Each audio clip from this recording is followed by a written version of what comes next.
பிஸ்மில்லாஹிர்ரஹ்மானிர்ரஹீம். ஷரியத்தின் வழக்கு சொற்கள். ஃபர்த் அப்படின்னா என்னன்னு சொல்கிறாங்க. அல்லாஹும் அவனுடைய ரசூல் முஹம்மது ஸல்லல்லாஹு அலைஹி வஸல்லம் அவர்களும் தெளிவாகவும் வலியுறுத்தியும் கூறிய கட்டளைகளுக்கு ஃபர்த் என்று கூறப்படும். இவற்றை நாம் கண்டிப்பாக செய்தே ஆக வேண்டும். ஃபர்லை மறுப்பவர் காஃபிர் ஆவார். அதை செய்யாதவர் ஃபாசிக் பெரும் பாவி ஆவார். இவர்கள் பெரும் தண்டனைக்கு ஆளாவார்கள். உதாரணமாக ஃபர்லு தொழுகைகள், உண்மை பேசுதல், பாவங்கள் செய்யாமல் இருத்தல், ஃபர்லான கடமைகளை கற்றல். வாஜிப் ஃபர்லுக்கு அடுத்தபடியான கட்டளைகளுக்கு வாஜிப் என்று கூறப்படும். இதை செய்வது அவசியமாகும், விடுவது பெரும் பாவமாகும். வாஜிபை மறுப்பவர் காஃபிர் ஆக மாட்டார், ஆனால் தண்டனைக்குரிய பாவி ஆவார். உதாரணமாக தாடி வளர்ப்பது. பெண்களே, வீட்டுக்காரர் தாடி வளர்க்கக்கூடாதுன்னு சொல்லக்கூடாது. வித்ரு தொழுவது, 2 பெருநாள் தொழுவது, சலாமிற்கு பதில் சொல்வது. சுன்னத் முஅக்கதா.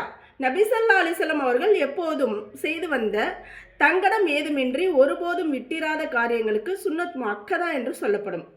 தங்கடம் ஏதுமின்றி விடுவது பாவமாகும், கை சேதத்திற்குரியதாகும். உதாரணமாக ஃபஜ்ருடைய முன் சுன்னத்து தொழுவது, ஹத்னா செய்வது, பாங்கு கூறுவது. சுன்னத் 1000 முஅக்கதா அப்படின்னாக்க நபி ஸல்லல்லாஹு அலைஹி வஸல்லம் அவர்கள் சில நேரங்களில் செய்தும் சில நேரங்களில் தங்கடம் ஏதுமின்றி செய்யாமல் விட்டுவிட்ட காரியங்களுக்கு சுன்னத் 1000 முஅக்கதா என்று சொல்லப்படும். அதை செய்பவருக்கு நன்மைகள் கிடைக்கும், தவற விடுபவர் பாவியாக மாட்டார். உதாரணமாக அசருடைய முன் சுன்னத்து தொழுவது, அரை கரண்டையில் கீழாடை அணிவது.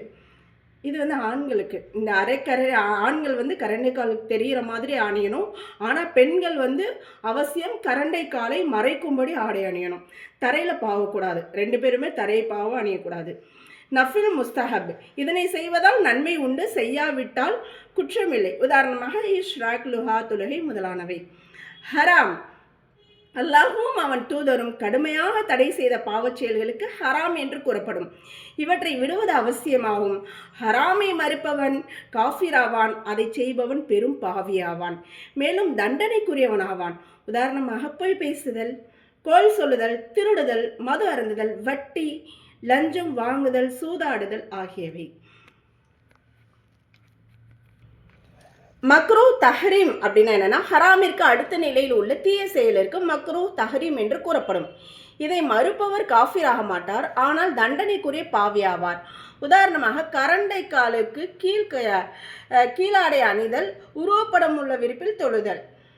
மக்ரூ தன்ஜீஹ். இதை செய்யாதிருத்தல் நன்மை கிடைக்கும்.